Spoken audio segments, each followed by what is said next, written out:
Good evening, everyone. I'm the storyteller, and I am here to help you sleep better with true horror stories.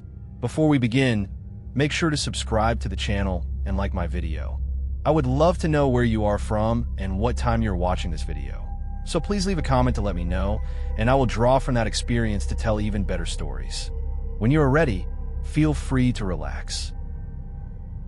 This was a Monday night. I'd gotten out of work at 8 and went straight home to hop online and game with some of my buddies. I'd gotten divorced a few months ago, which left me with just an empty house and not much to do outside of work. So gaming with my friends all night was mostly all I did, and I can't say I didn't enjoy it anyway. I knew there was supposed to be a big thunderstorm overnight in TH. There were even flash flood warnings, but around here, they pretty much send out those warnings every time it rains, so it was never a big deal at about 11 p. And though I was in the middle of the game with my buddies when a sudden massive gust of wind slammed against the window next to me and the entire house shook, I took my headset halfway off and I could hear our rain pouring down and the house creaking and swaying violently. I turned back to my screen to tell everyone what was going on, but suddenly my screen and all the lights in my house flicked off for AS. Split second then, right back on, I saw I was still in the Discord call, so I asked if they could still hear me. But before I got an answer, everything cut out, my PC shut down, and all the lights snapped off. The whole house was dark. I couldn't even see my hands in front of my face. I felt around my desk for my phone, then turned the light on annoyed. I got up and walked downstairs and up to the front window. Honestly, it was hard to say if everyone else's power was off or not. I could barely see anything through the flood of rain that was pouring down, and most people's houses would usually be dark by now. Anyway, since it was so late, I quickly sent a message in the group chat saying I probably wouldn't be on for the rest of the night. Frustrated, I used my little phone light to find my way to the basement. I went down and found my old battery bank. It wasn't much, but it was enough to plug a few lamps into so I could at least have some light. I grabbed it and started walking back up the stairs when I heard something behind me. It was just a bunch of boxes back there, but the wind seemed to pick up as soon as I turned around, so I assumed it was just the storm making the house make noises. I yuled the battery bank up to the first floor and plugged in one of the lamps in the living room. I'm not sure if this is normal or not, but I hated going to bed with the power out like I had to wait for it to come back on before I'd feel comfortable sleeping. So I opened up the blinds and sat on the couch, then took my phone out and used my data to scroll through YouTube. An hour or so went by before I got curious again, and this time opened the front door to look outside. My porch had an overhang that blocked most of the rain, so I stepped out and looked around. The storm was still raging on, but the uses across the street didn't seem to be off power. At least a couple of them had a light or two on in the windows now. I was pretty confused. I looked up outages in my area, but didn't find much info. And back inside, oddly, only a minute later, I got a text. It was from a normal unknown phone number, but essentially said that there was down power lines. And to expect power outages, I had no clue why. I go to direct text though, and the number didn't have an ID like from Comet or whatever strange I thought. But I didn't look much more into it. I went back to the couch again. I was on my phone, but more so I would just listen to videos while I watched the storm out the window. But then I heard something from the other side of the house. It sounded exactly like a footstep on one of the creaky wooden steps to the basement. I had lived here long enough to recognize that sound. I got up, but walked slowly and quietly over there, wanting to hear if it happened again. The house was so dark, and my phone light only lit a small view in front of me. I turned the corner into the hallway and shined the light down. Nothing was there. However, the basement door was open, like wide open, and there was no way I left it like the I walked up and shined the light down the stairs, but there was no way I was going to go down there to check anything out, not with no power on. I closed the door. I don't think I had enough time to LOI think about what this really meant. I walked into the next room. Light from the thunderstorm flashed in the windows, but when I looked around, I found nothing. A feeling build up in me, though, like something was off, and my gut could sense it. I started to walk back when suddenly heavy footsteps came running up the basement stairs. Even behind the closed door, they were loud and shook the whole floor. Without thinking, I ran up to the door and slammed my body against it. Not even a second later, they were on the other side, trying to open it. Once they figured out I was there, they started hitting it and jamming their shoulder into it to try to force the door open. This was a regular basement door, so it had no lock on it. I didn't know what else to do. He pounded against it for a minute, but when I pulled my phone out and started calling 911, he stopped. I heard his footsteps go back down the stairs, and I took this chance to get in my car and leave. I tried to watch from the other side of the road to see if he left, but during the 10 minutes I waited, I didn't see anything. 3 officers went in and found nobody inside. He had left through the back door. What I find most unsettling about this situation is that we confirmed the message I received regarding the power outage was fabricated, sent from a private personal phone. This individual who broke in clearly had enough knowledge about me to locate my phone number. He wasn't just targeting any random house. We suspect he texted me once he heard me go outside, likely anticipating that I would check if other houses had power, aiming to prevent me from becoming suspicious and checking the breaker box in the basement. There was no outage. He had simply shut off my power. Unfortunately, that's where things stand. No new information has emerged about who it could have been or what their intentions were. I was going on a camping trip with my best friend. I'm going to call him Henry. We'd done a few trips before, but we still mostly considered ourselves new to it. We hadn't done anything too crazy up until this point. Usually we'd go to local campgrounds that had other people around, but we thought we were confident enough to do something more adventurous. Both of us wanted to camp, an actual campsite, I was cool with a view and further in the forest. Like real camping. We did some research and found a place about 3 hours from us. It was a 4-hour hike into the forest, and it only had a couple pictures from previous campers, so it didn't seem like it'd be busy. We drove down there prepared for 3 days. There was a very small dirt area on the end of an otherwise unused road in the middle of the forest. Nobody else was parked there. The trail looked like an actual trail, or at least it looked like it was one. At some point it hadn't been kept up with, so some parts were overgrown and weathered on. And it was in the middle of nowhere, it seemed, so I wasn't expecting the most taken care of trail, but this looked like it was abandoned for years. Still, we kept walking it thinned out as we got further into the forest, but around mid-afternoon we got to the campsite. It was no more than a grassy area on top of a small hill, but it had a decent overlook of the forest and was very secluded and nobody else was there. And from the looks of it, nobody had been there in a long time. We set up our tents and got everything unpacked. Henry was taking a bit longer than me, so while I waited, I walked up to the overlook and just enjoyed the view. While I was there, I noticed something move in the trees below us. It was really hard to see through the dense branches and leaves, but I barely caught a glimpse of a group of people walking, maybe 4 or 5 of them. I was so surprised to see other people out here, especially not on the campsite. From where I was, though, I couldn't see anything aside from their basic figures moving through the forest, so I couldn't tell if they were campers or hikers or what. I tried to point them out to Henry, but by the time he came over, they were already gone, disappeared in the forest aft. Our 8 few minutes, we were back to going about our day. We kind of just hung out for the next few hours talking and whatever until the sun started going down. We built up a small campfire and sat around it. The night was calm for the first couple hours. It was quiet, only the sound of us talking and the crackling campfire between us. But then we heard something else. It was faint, but we both heard it sound.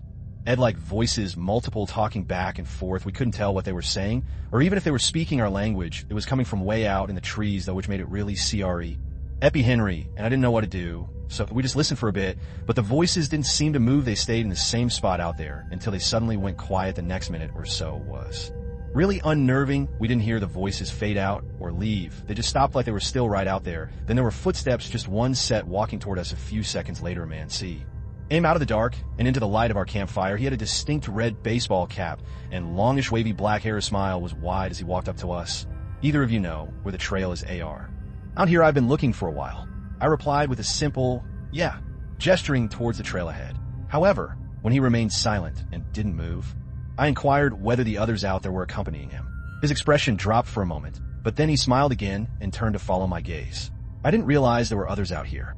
I've been hiking alone. I would have asked them for directions if I'd seen them, he said. It felt odd, though I was almost certain he was being dishonest. He had come from the same direction where we had just heard the voices. I simply replied, okay. He smiled, then departed down the trail. Henry was mulling over the same thought I had. The guy was definitely lying. There was no way he had just emerged from the same area as the group of voices without being part of them, or at least not noticing them. But the more troubling question lingered. Why was he lying? What was it that he didn't want to share about the others in the forest? We spent about 30 minutes discussing this around the campfire, try to unravel what was happening, or if anything was happening at all. The entire time, an unsettling sensation crept over us, as if we were being watched. I found myself glancing back at the forest and the trail, sensing that something was off. It certainly didn't help that this was our first time venturing so far out, heightening our nerves. Should we just leave? Henry finally said in a shaken voice after some thought. I said, yes. We started packing, but that eerie feeling only felt like it was getting stronger just as we tossed our bags on our shoulders and omped out the campfire. A single footstep crunched in the leaves behind me. We both swung our heads around. Without the fire, it was pitch black. It also felt like the woods were eerily quiet now after AM. Moment, my shaky hand reached into the side of my backpack and got out my flashlight. I pointed it out and clicked it on. Standing only 10 or 15 feet in front of me was that same guy from before with the red baseball hat. He was standing in place, already looking at us, and had a blank stare as I held the light on him. He made that same wide smile from before. In a panic, I turned off the light, and both of us sprinted to the trail. Disturbingly, I could hear multiple other footsteps chasing behind us, and some even sounding like they were running through the woods beside us slowly, though they started to Doubt eventually it was just us two running down the dark trail. We made it back to the car unharmed. We got in and drove away. We were both pretty shaken for a while after that, honestly. I have no idea what was going on there. Why was anyone there at all? It's been a long time since this happened, but we haven't been out camping at all. I don't know if we ever will. This occurred during the spring of 2021. I'm a 24-year-old male, and at the time, I'd been living away from my family. While I was studying at an out-of-state college, our school had a fairly early spring break, AK, which meant I'd get to go home and visit my family. It was about a 2-day drive to get there, and mostly through long, boring roads. I had to take the drive over flying any day, though I left on a Tuesta. One morning, I actually woke up early and hit the road well before I planned to, so I was doing great on time. I didn't have a route really planned out, though. I just had a general idea of where I'd be Came my first overnight stop I drove almost 10 hours straight, only stopping for food and gas around 8 p.m. I decided I'd done enough for today, and at the next gas station, I pulled up the map and looked for the nearest hotel I could stay at. I was in the middle of nowhere, but I knew there had to be something. In within 20 to 30 m, at least thankfully, I found one. It wasn't too far. Actually, the directions told me to go down the road behind the gas station away from the highway. This road looked very old and very few street lights that didn't do much for lighting up the road, and there were no cars coming down. I drove about 5 minutes passing through a very small old-fashioned town, and at the end of the street was the hotel. It was a small building, just as old as all the others. I parked in the empty parking lot, then grabbed my bags, and walked inside. The lights were very dim, like weirdly dim, and nobody was at the counter. As I stood there, I just looked around. It was so quiet, no kids running around or TVs on in the lobby. It was just empty. After a minute, someone finally came walking down the back hall. And she looked startled when she saw me. She quickly walked up to the front counter and greeted me, then got me a room for the night. I thanked her and walked down the hallway. She gave me the room all the way. At the end, I unlocked it and got in. I didn't even unpack anything, really. I just sat on the small sofa and went on my phone for a while. The room wasn't very big or nice, which I wasn't expecting. Anyway, this was clearly just an older and smaller, probably family-run hotel. I remember just laying on my back on the sofa, scrolling through videos on my phone, and I guess falling asleep. I woke up abrupt. TLY to someone banging on the room door. I quickly sat up, shaken by how sudden and loud it was. My eyes looked over at the clock on the wall. It was 11 p.m. I'm concerned. I got up and walked over to the door opening. Nobody was there. I poked my head out and looked down the hallway. I stayed there for 30-ish seconds, really confused and waiting for someone to come back around or something, but the hotel was really quiet still. Everything was so off. I started second-guessing myself, like was the knock even at my door? It sounded like it was, and I didn't hear anyone else in any of the rooms near me, but maybe somehow it was for one of the other rooms. I went back to the couch for a little bit, then took a shower and got ready for bed. I set an alarm for 8 a.m.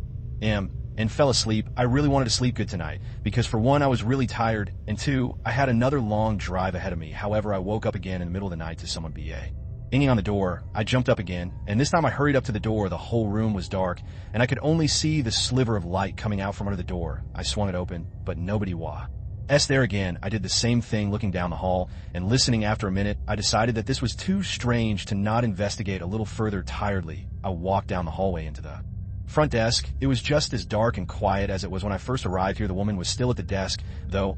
I told her someone had been banging on my door and asked if she saw anyone. The woman looked really confused and almost as if I was joking. When she realized I wasn't, she then said that I was the only guest staying here tonight. I just smiled and said okay, then started walking back to my room. I don't think it had really set in yet. Like, was I just going crazy? I got back to my room and went in. I made sure that all the locks were in place, then got in bed. I just laid there for a minute, staring at the pitch black ceiling and trying to think about what was going on before I decided to grab my phone from a nightstand and maybe watch a video or two to get me to relax. However, right when my screen turned on, it lit up the room just enough for me to see something in the corner by the bed. I jumped up and backed away from the bed. There was someone there standing in the dark in the back corner of the room. They were still motionless, just watching me. My heart was burning from how hard it was pounding in my chest. I hurried over to the door. As soon as I began removing all the locks, I heard them start rushing up behind me. Their loud footsteps against the floor got closer and closer as I finally swung open the door and sprinted down the hallway. The front desk woman jumped when she saw me,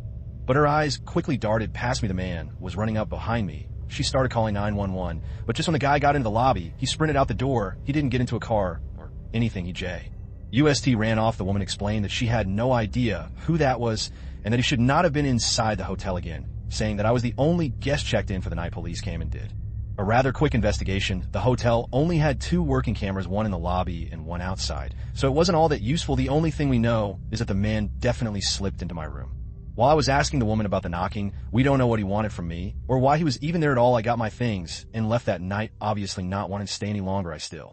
I have no idea what that was about, but it was definitely the most terrifying experience of my life. I hope your day is filled with health and joy. I invite you to subscribe to my channel to hear true horror stories. Hello, and see you again.